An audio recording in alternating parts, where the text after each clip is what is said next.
మీరు ఇచ్చినటువంటి హామీ కోర్సులో సమస్యలు పరిష్కరిస్తారన్నారు. దాని గురించి పరిష్కారం చేయలేదు. 56 బీసీ కార్పొరేషన్లు పెట్టారు.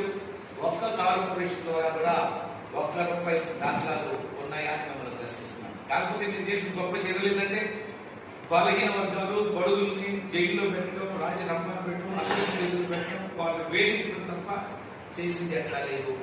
లేదా తెలుగుదేశం ప్రభుత్వంలో అయినటువంటి లోకల్ బాడీ రిజర్వేషన్ 34% ఆనాటి ఎన్టీ రామారావు గారు 20% పెడితే చంద్రబాబు నాయుడు గారు ముఖ్యమంత్రి అయిన గారు 34% చేశారు.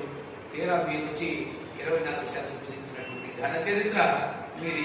తెలుగుదేశం పార్టీ చేసినటువంటి బలహీన వర్గాల రిజర్వేషన్ కూడా తగ్గించారు. లేదా పంచాయతీ ఎంపీటీసీ ఎన్నికల్లో బలహీన వర్గాలను పోటీ చేయకుండా ప్రతిపక్ష పార్టీలు నిర్వీర్యం చేసే విధంగా పోలీసుని ప్రభుత్వాన్ని అడ్డం పెట్టుకొని దౌర్జన్యపూరితంగా కనీసం ప్రజాస్వామ్య హక్కుల్ని ఓటేసే హక్కును కూడా నిరాకరించే విధంగా చేసి ప్రజల గొంతు